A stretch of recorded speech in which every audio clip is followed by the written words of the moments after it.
This is the lesson for pre-calculus for section 2.5, talking about complex zeros and the fundamental theorem of algebra. And Carl Friedrich Gauss is the man who created or actually put words to the fundamental theorem of algebra. And he said, basically, in a nutshell, if it has a variable in it, and the variable is to at least the first power, then it has an answer. And mathematicians went crazy and said, well, let's find them all. And that's what algebra is. It's trying to find all those solutions. So our objective is to be able to use the two major theorems of complex zeros and the fundamental theorem of algebra. So fundamental theorem of algebra, the linear factorization theorem, is the one involving the complex zeros. And then we want to find complex conjugate zeros, and we want to factor with real number coefficients. So what is all this complex number stuff? You know, we talk about how in pre-calculus, we do these things for application, and application would mean the real world, but some algebra, you know, just gets done because it's algebra that shows up, and that's what's going to happen when we get to the imaginaries, those complex numbers. When we want to verify that, you know, we know that something has 4 zeros and we can only find 2 real ones, we know the other 2 are imaginary. So this is important because these topics provide the complete story about zeros and factors of polynomials with real number coefficients. So we have an understanding of all of the zeros and that we can find them, whether or not they're real or imaginary. That's what we want to be able to do. So those two major theorems are existence theorems, theorems that say, hey, this is really out there. So they tell us of the existence of zeros and linear factors, but not necessarily how to find them. And that's why I said when Carl Friedrich Gauss wrote the fundamental theorem of algebra, it really got a lot of mathematicians excited about trying to find all of those solutions. So a polynomial function of degree n has n complex zeros. Whatever that highest power is of that polynomial, that's how many complex zeros it has. And notice it does say real and non-real. So we do find both of those in this particular section, and some of these zeros may be repeated. And that, of course, is when we have graphs that will be tangent to the x-axis. You know, and they're kind of our bouncers. They hit the axis and then bounce right back off. So we can have repeat zeros, which would account for, obviously, part of our figuring out how many zeros there are when we're thinking about degree. So linear factorization theorem says if f of x is a polynomial function of degree n greater than 0, so we have an n, then f of x has precisely n linear factors. And those factors come from, we talk about those zeros, remember this is our whole x minus h, that's our linear factor. So they're saying we should be able to find all of those factors, and that's a part of what we're going to do. Now they didn't necessarily use x minus h this time because they wanted to talk to us about the number of zeros that this is going to have. So where a is the leading coefficient of f of x, and z sub 1, z sub 2, all the way to z sub n are the complex zeros of f of x. The z sub I are not necessarily distinct numbers because we do know we may have some repeat zeros. And graphically, again, those will be our tangents, our bouncers. So basically, if you have a polynomial of degree n, we will have exactly n factors, zeros. We need to find them. And this includes both real and non-real. And remember, when we list numbers and we're talking about the zeros, we don't do that. We absolutely do not do that. That is the line x equals 3. You know, it's really important that we're able to figure out what the 3 is, but at this stage in the game, when we're talking about pre-calculus, we're not going to take 3 as 0. We have to see you make that connection to knowing what you found when you find that 0. And you could, if you have the number and you want to write it in function notation, this would be another way that you can write that something is a 0. But these have to be the two accepted ways to say, hey, this gave me 0, not x equals 3, because that is a vertical line. x equals 3. So we not only have to understand what's going on, we have to write it correctly. That's going to be extremely important to you later on in mathematics. Fundamental polynomial connections in the complex case. The following statements about a polynomial function f are equivalent if k is a complex number. X equals k is a solution. Solutions, roots, zeros are all the same thing. And notice here it's using that function notation that f of x equals 0. K is a 0. So solutions, roots, zeros. X minus k is the linear factor of f of x. So this book, instead of using x minus h, using x minus k when we talk about those factors. So if we know that 3 comes out to be one of our zeros, then we could write that as the linear factor x minus 3. It's kind of that backward thinking of where did this come from. The only connection that is lost with non-real zeros, they don't appear as x-intercepts of the graph. So mathematically, they are the other zeros. And that's just because when you look at the degree of a polynomial and you want to find all the zeros, we needed something to represent the other zeros in that case. So we can't see those visually. We can't do that because they're part of the imaginary numbers and we are graphing on the real number plane. So creating a polynomial from its factors, exploring fundamental polynomial connections, write the polynomial function in standard form and identify the zeros of the function and the x-intercepts of its graph. Well, you might actually want to start this one a little backwards and say, hey, it's already broken up into its factors, and I'm going to go ahead and write the zeros. The zeros would be a positive 2i 0 and a negative 2i 0 coming out of those factors. So probably the easiest way to write those. Again, you could write f of 2i equals 0, f of negative 2i equals 0, but that's a little elaborate for what we need here. Probably a little more efficient just to write those zeros in there. And then it said we were supposed to find the x-intercepts of the graph. Well, those are our zeros, but they're both imaginary. So there are no x-intercepts for this graph. And that's because we're graphing on the real number plane. So writing the polynomial function in standard form means that we want that ax squared plus bx plus c, and that would mean we're going to need to do a little FOIL on this. So first times first gives us our x squared, outside times outside plus 2ix. Inside times inside minus 2ix. And now, of course, if you didn't already catch it, you should realize, oh, that was silly. I could see that these were complex conjugates of each other. And so that means that our outside times outside plus inside times inside are going to cancel out. And then minus 4i squared. So these two are canceling, and we have f of x equals x squared minus 4. And then we remember, oh, wait a minute, I squared? That's really negative 1. So negative 4 times negative 1, well, that's positive 4. So f of x equals x squared plus 4. And now we've done all that they wanted us to do. We wrote the polynomial function in standard form, and that is this piece right here. We located the zeros, and we took it a step further and realized if those are imaginary, I'm not going to get any x-intercepts. So a problem like this really puts it all together for us. We had a couple of zeros, but they were imaginary. That means they're not going to show up on our graph.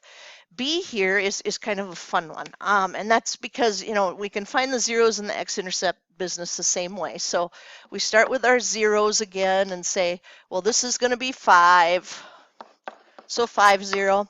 This is going to be the square root of 2i 0, and this will be a negative square root of 2i 0. So there's our zeros. But now we look back and say, okay, x-intercepts, not the imaginary ones. They are not going to work.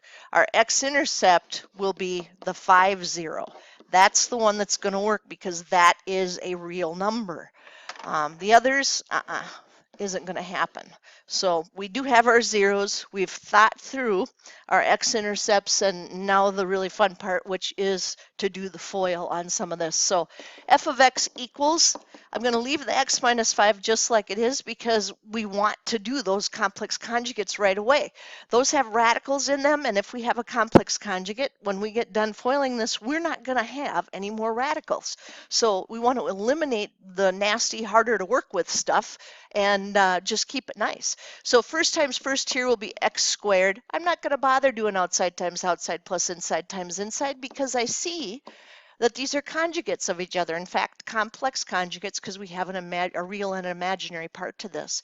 So I just need to do last times last, and that would be the negative square root of 2i positive square root of 2i being multiplied together. So to put this in steps, that would be the negative square root of 4i squared. And now, simplifying that, and you could probably do that in one step in your noggin if you needed to. The square root of 4 is 2, and I squared is a negative 1. So this is really going to be x squared plus 2.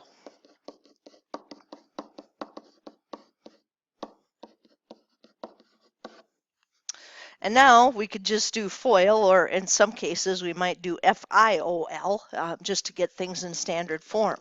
So we have x times x squared is x to the third, and then I'd do the inside next, since that would give me that negative 5x squared. And then outside times outside plus 2x, last times last, minus 10. So we have this in standard form. F of x equals x cubed minus 5x squared plus 2x minus 10. We have our zeros, and we have our x-intercepts, and it is beautiful. You know, there's a lot to keep track of there. All right, let's go down to C. I want you to take a second and go ahead and write down where you believe those zeros are at, and then any x-intercepts.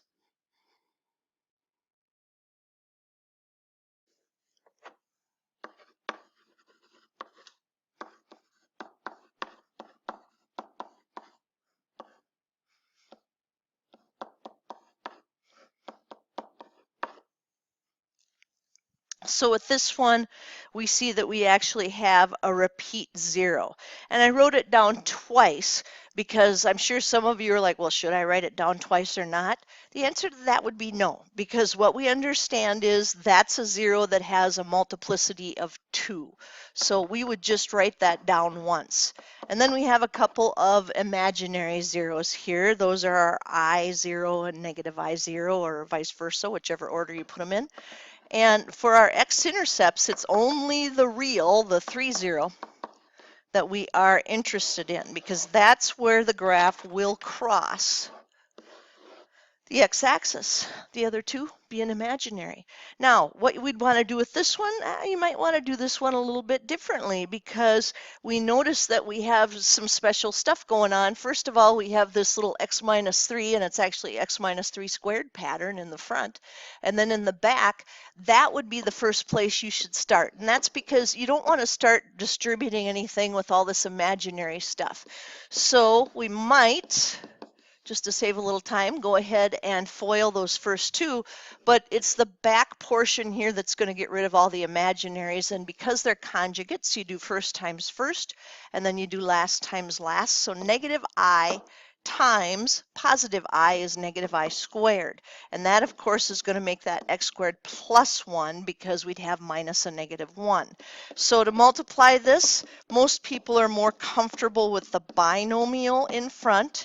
It actually doesn't matter, but it is a little easier to keep track of everything with the binomial in front. And then we make the clamshell. And the clamshell comes from distributing the x squared to everything in the second set of parentheses, and then distributing the 1 to everything in the second set of parentheses. So x squared times x squared is x to the fourth. X squared times negative 6x is negative 6x cubed. X squared times 9 is plus 9x squared, and now 1 times everything, which of course just gives us that trinomial right back, x squared minus 6x plus 9. So now we'd go ahead and combine like terms, x to the fourth minus 6x to the third, and plus 10x squared minus 6x plus 9. There's a beauty right there. So lots of good algebra in this problem, as well as we get f of x equals x to the fourth minus 6x cubed plus 10x squared minus 6x plus 9, and we have listed those zeros and the x-intercepts.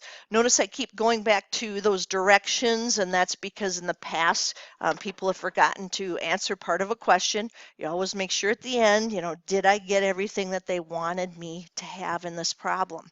And now we have the you try down here, and this is a good one if you want to pause the video and go through this one, give it a try, and then start it back up and I will explain it. Alrighty, with this little bugger, going for my zeros, and that would be at negative 3i, 0, positive 3i, 0, and then 2, 0, which of course we see has a multiplicity of 3. That tells us that our graph would actually cross the x-axis at that point. So now we want to list our x-intercepts, and we realize, well, there's only one of them that's really going to happen, and that's going to be our 2, 0, because that's the one that's not imaginary. So now, back to making this thing look very lovely. And what we would do is we could certainly start with the first two here and group those two together and say first times first would be x squared, and last times last would be minus 9i squared, which we know is going to be negative 9 times negative 1, which is actually 9. So x squared plus 9. Now in the back, there's a couple of ways to put all these x plus 2's together. The first would be, if you remember your Pascal's triangle from back in Algebra 2, and some of you were not in the 9 through 11 Algebra 2, so as I'm going through this, if you're thinking, I don't remember that, well, it's probably because you didn't have it. And that would be when we want to figure out what a minus b cubed is. We follow the pattern of taking the first term high to low, so a to the third, a squared, a to the first, and then a to the 0. We wouldn't even bother writing down because that's not going to affect anything that we're doing here with our a's, because a to the 0 is 1. And then we take the second term, which would be the b value here, and we start that as b to the 0, b to the first, b squared, and work it all the way up to b to the third. And because this is subtraction, this is going to alternate positive, negative, positive, negative. And finally, we go to Pascal's triangle, and Pascal's triangle starts with the ones and a little triangle up here, and then you keep ones on the left and right sides, but for the middle terms, you add the two terms above it to get the next row. And since we're working on cubics and Pascal was a computer guy, he called this row 0 because computer stuff is zeros and ones. It's a binary code. So this is row 1, row 2, and row 3. This gives us the coefficients for the formula. So 1a cubed minus 3a squared b plus 3ab squared minus b cubed. And this would make, if you know the formula, this would make x minus 2 cubed go a little faster, because you'd say, well, a is x and b is 2, and you could just substitute this in. So this would be x to the third minus 3 times x squared times 2 plus 3 times x times 2 squared minus 2 to the third, and have x squared minus 6x squared plus 12x minus 8 very quickly if you recognize that pattern as you go through it. If you don't, you would of course just use FOIL, and then you would distribute the clamshell. So let me go back up here and do this the way if you're not remembering the pattern, which is quite common at this point. It's been a long time since you've used this. So we would FOIL the back two.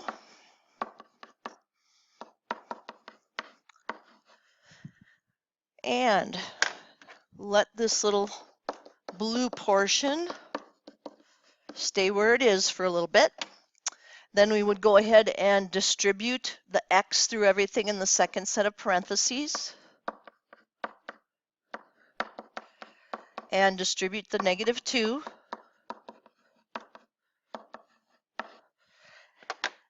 and come back at it to combine some like terms.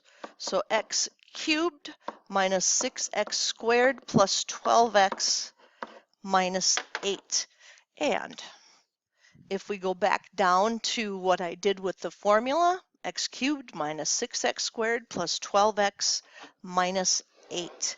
So either way, you'll get what you need. It's just a matter of what saves you time and what do you remember from doing this in the past. So now we've got some serious distribution to do. We've got a 4 clamshell here.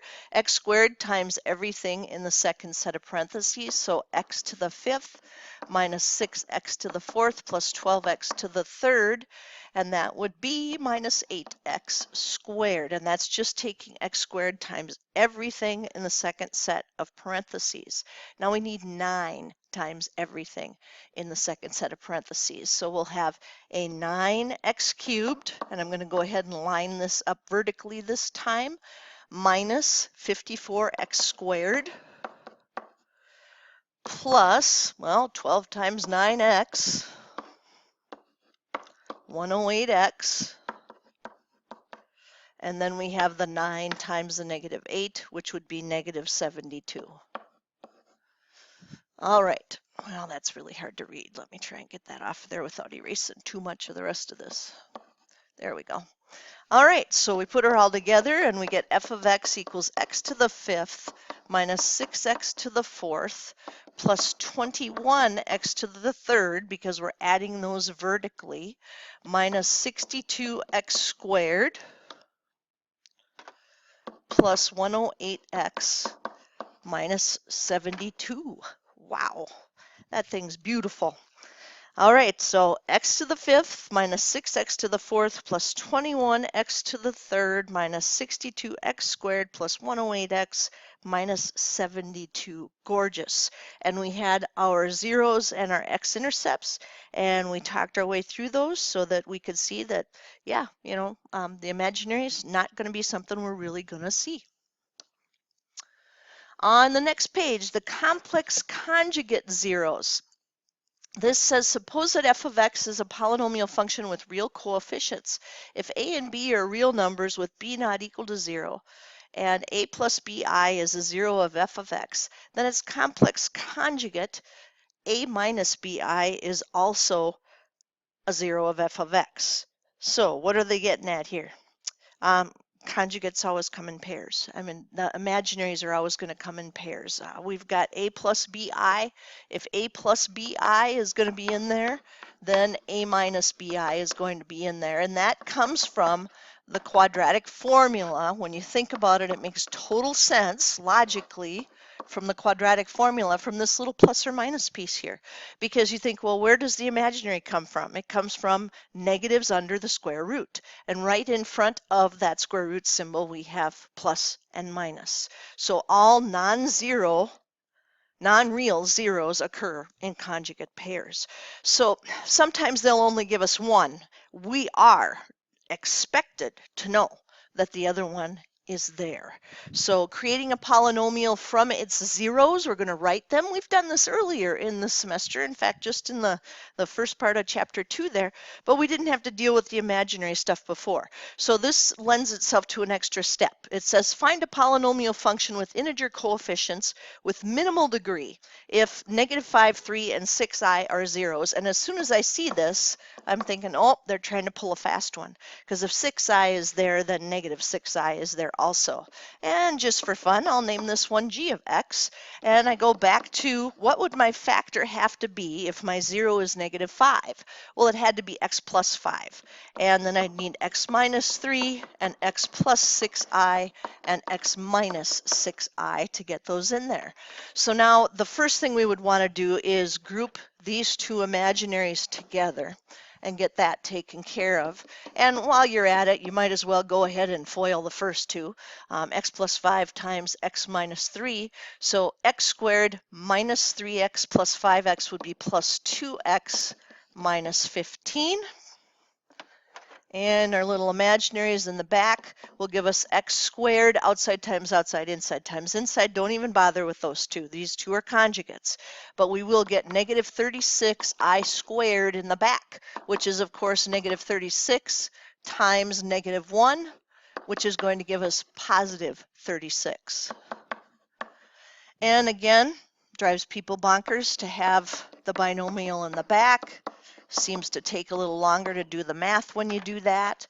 So you might want to go ahead and rearrange these, and that's because multiplication is commutative. A times B is the same thing as B times A.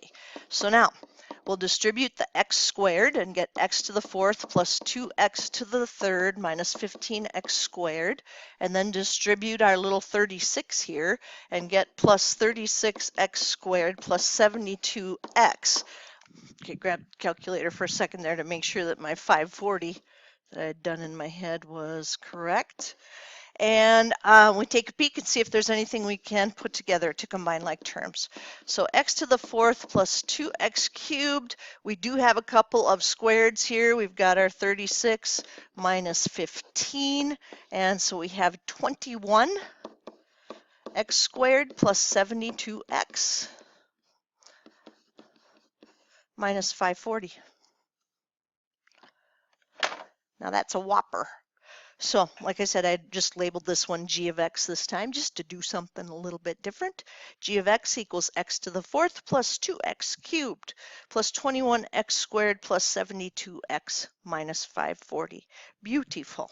All right, example 2.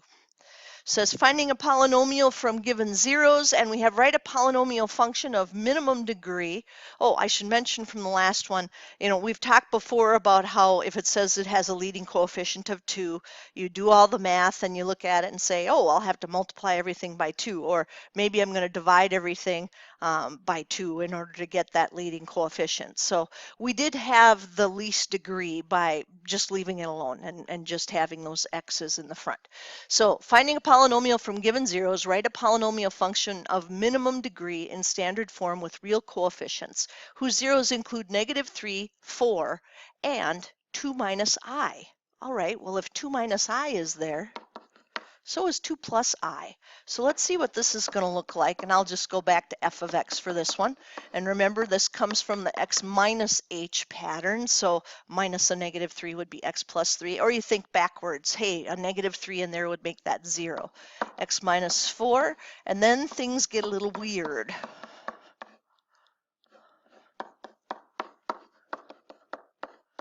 Now, we see parentheses within parentheses, and that's something that makes the math a little interesting, but very cool.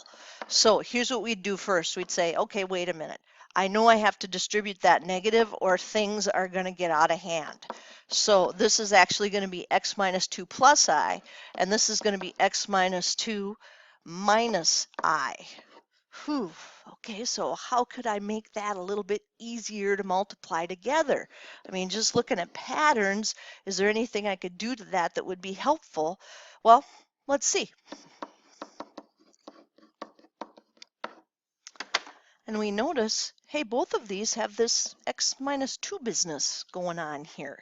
So maybe if I just treated it like x minus 2 and then plus I, and x minus 2 minus I, and did FOIL, things would go a little faster. And they absolutely do, because what we want is to get rid of that I, and we don't want to use it all the way through our FOIL if we don't have to. Now, certainly you could multiply these two together by the distributive property and take the x from the first parenthesis times everything in the second, the negative 2 times everything in the second, the positive I times everything in the second. But that is just an enormous waste of time if we can see, hey, this would be x minus 2 squared, which is x squared minus 4x plus 4, and then I'd have positive I times negative I, which would be negative I squared. And then, of course, we know, wait a minute, that's going to be negative 1. So let's rewrite this, and this time through I'll go ahead and multiply these first two in the red parentheses together. So x squared minus 4x plus 3x would be minus 1x minus 12. And then back here we'll have x squared minus 4x plus 4. Let me get that on there so it's readable. but then plus 1. So it'll be plus 5.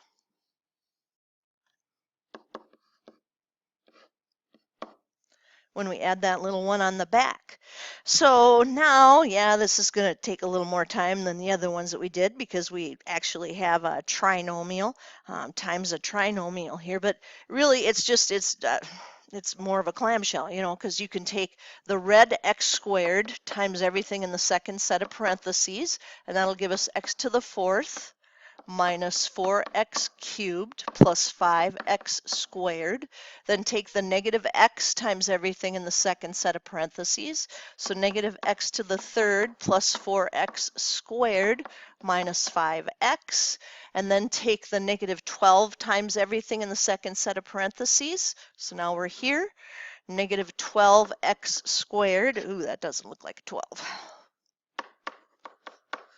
Plus 48x, because I ran out of room, minus, and that will give us 60.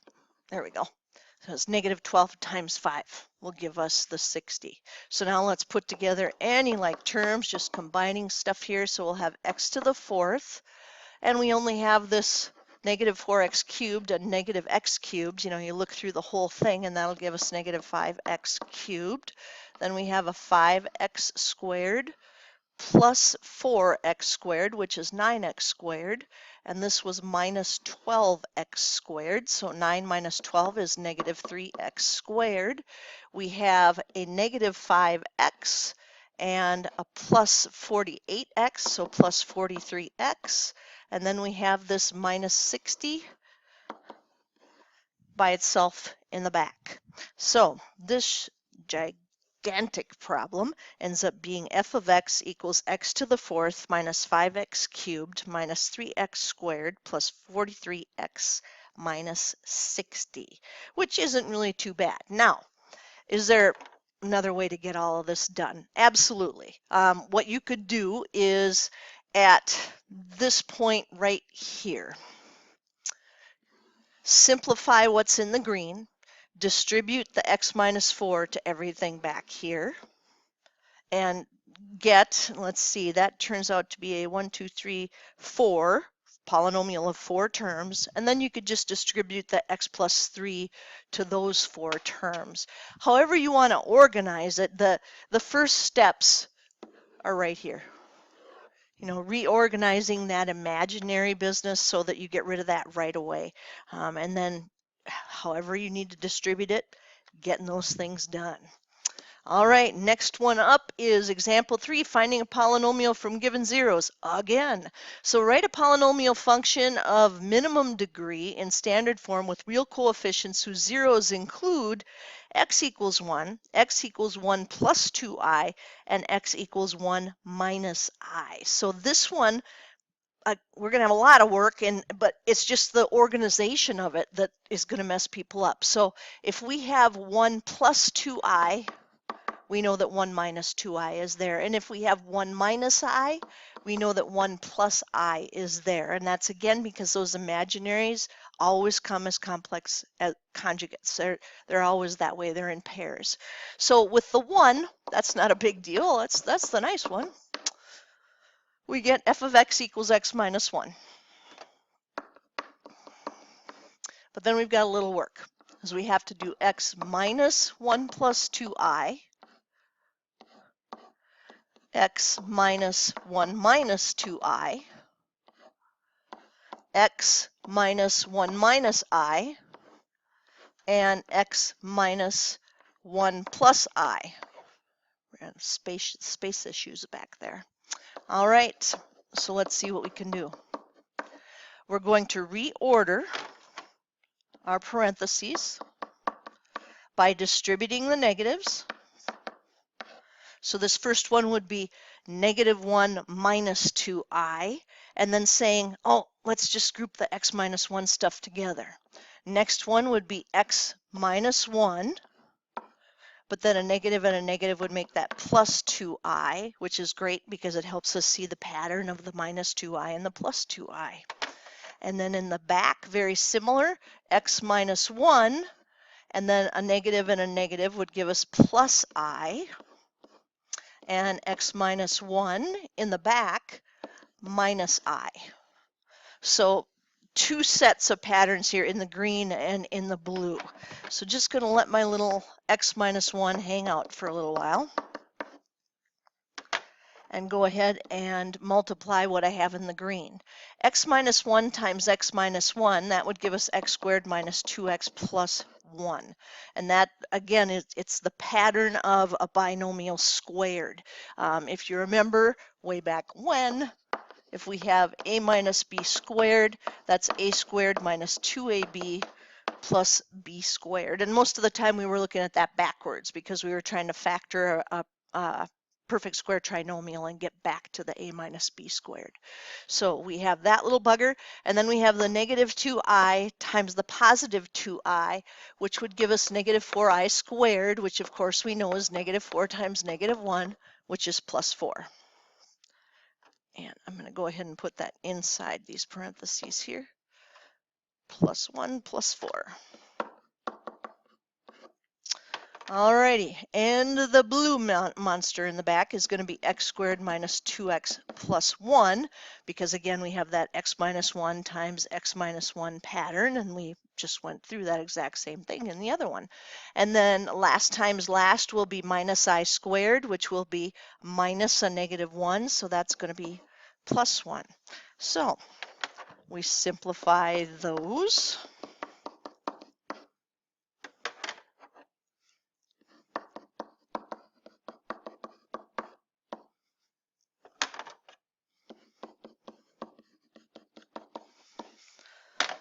Whew. And then we need a battle plan. You know, there's a lot to keep track of there. We have our x minus 1, then we have x squared minus 2x plus 5, x squared minus 2x plus 2. And what I'll usually do is go after the back two and just save the nice one for last. So I'm going to save my little x minus 1 to distribute through what I get from the back portion here. So in the back, we have x squared times x squared, which is x to the 4th, x squared times negative 2x, which is negative 2x to the 3rd, and x squared times positive 2, so plus 2x squared. Negative 2x times everything in the second set of parentheses, negative 2x to the 3rd, plus 4x squared, minus 4x. And last but not least, a little 5 times everything back here, so plus 5x squared minus 10x plus 10. And let's combine all of those like terms in that monster before we do the rest of our distributing.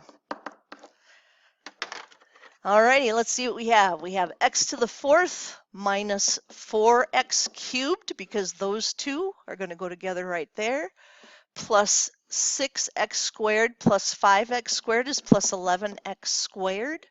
Negative 4x and negative 10x are negative 14x, and our little 10 hanging out in the back. All right, still looking good. We have our x minus 1, x to the 4th minus 4x to the 3rd plus 11x squared minus 14x plus 10. So now we're just going to distribute one more time, and then we'll be able to pull everything together. So we distribute an x times everything in the black parentheses, and that will give us x to the 5th minus 4x to the 4th plus 11x to the 3rd minus 14x squared plus 10x. And then this is not so bad because we're just going to distribute a negative 1, which is going to change all the signs in the black parentheses. So we will have minus x to the 4th plus 4x to the 3rd minus 11x squared plus 14x minus 10. All right. Oops, don't need a parenthesis there. Just need my 10. Last but not least, let's combine some like terms. So we have x to the 5th minus 4x to the 4th, but then minus another x to the 4th back here, so minus 5x to the 4th. We have 11x cubed plus 4x cubed, which will give us 15x cubed. We have a minus 14x squared and minus 11x squared, so minus 25x squared. We have a plus 10x and a plus 14x, so plus 24x, and our little minus 10 hanging out in the back. That is beautiful. So much algebra. But what you have to do is you just have to go step by step and go slow and sure. You know, this is another tortoise problem here. We want to be the tortoise and not the hare. And that's because if you make a mistake early on in this, you're sunk. You know, all the steps after that are going to be affected. So f of x equals x to the fifth minus 5x to the fourth plus 15x cubed minus 25x squared plus 24x minus 10. I love these problems. There's a lot going on, and we're creating all kinds of good stuff. So now, this one says using zeros to factor a polynomial.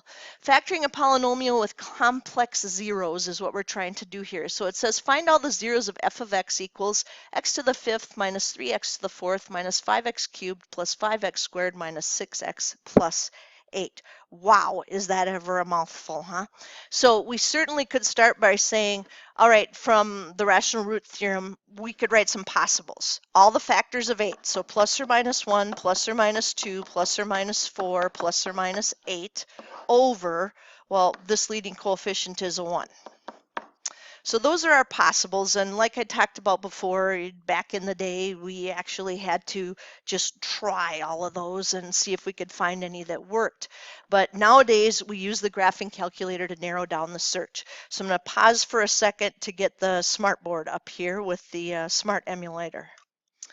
All right, so grab your graphing calculators if you have them and get this puppy punched in.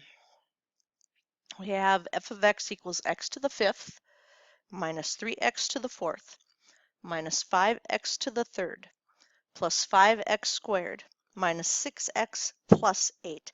And we have a list of possibles. You know, we've got plus or minus 1, plus or minus 2, plus or minus 4, plus or minus 8.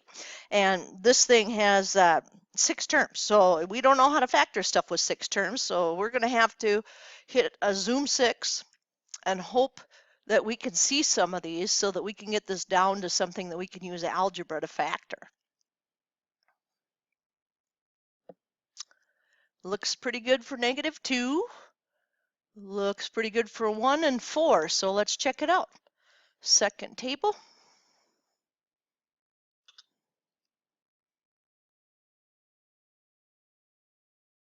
-2, 0. 1, 0. So -2 and 1, and then scrolling down to see that 4 is going to work. There it is. So 4, 0 also works. So we went through this and we saw some numbers. Pretty obviously, we saw the -2, the -2. Come here, smartboard marker. There we go. -2, 1, and 4. And those are our possibles. Now, if we could find 3 of these, and this was an x to the fifth, a degree 5, that should get us down to something that we can factor because it should be a quadratic. So if we can use synthetic to get these 3 and make sure that they work, because remember, we can't say that they're a 0 unless we verify that they are a 0 synthetically, and we have to verify it synthetically. We're not allowed to just say, hey, the graphing calculator showed me this. Remember, it's about the algebra. So we said we saw -2, 1, and 4.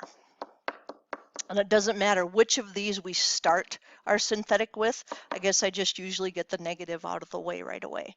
So 5, 4, 3, 2, 1, 0, they're all there. And we have a 1, a -3, a -5, a 5, a -6, and an 8. And remember, our remainder has to come out to 0 or this wasn't really a 0. So bring down your leading coefficient and remember, out of the box multiply, in the box add, and go ahead and do this one.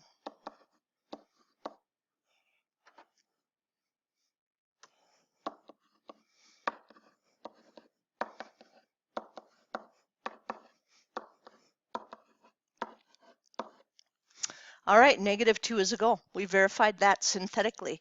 Because it worked, we're just going to continue on and keep using the other possible zeros to work this down to a quadratic. So 5 zeros, it's supposed to have 5 of them, and what we have now is 1. Now that means we're down to 4, which again, we're not going to be able to factor. So we'll keep going and go ahead and do your synthetic while I do it up here.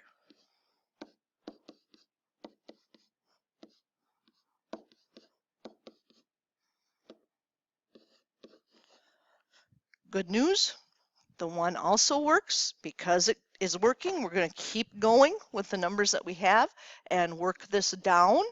And now we have a 4. So let's put a 4 in here and get this down to a quadratic that might be factorable or solvable.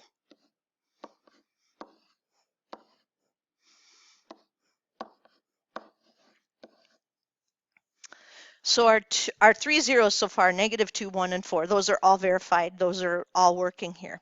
And what we're left with is the part that we want to see, do we just solve this to get the other zeros, or do we have to factor this? What are we going to do? So this is remainder. Oh, come on, Smartboard, be nice. There we go. Remainder constant x and x squared. So we have x squared plus 1 equals 0. Well, that's not factorable. There aren't two numbers that multiply to 1 and add to nothing. So what we would do is solve by just finding the roots. And there's the reason we couldn't factor. It's because this is imaginary. So the square root of -1 is I, and those last two are plus or minus I. So our zeros were -2, 1, 4, and plus or minus I. And I go back to the question and it says find all the zeros and write its linear factorization. So we'd stop and write out our zeros, and our zeros were -2, 0, 1, 0, 4, 0, I, 0, and -I, 0. And then what we want to do is write this function in factored form, and they did call it f of x. So we would have x plus 2 to give us the -2, x minus 1 to give us a positive 1, x minus 4 to give us a positive 4, x minus I to give us a positive I, and x plus I to give us a negative I. And that is finding all the zeros and writing f of x in its linear factorization. There it is, another one that's really beautiful. So probably running out of time here, and I will get you some homework on all of this wonderful fun that we just did. All right, so there is the assignment, and I will definitely be putting this on Schoology so that if we didn't quite have enough time to cover all of this in class, you could just watch the rest at home. Not a lot of homework there. Some of these are going to take you a while to get them done.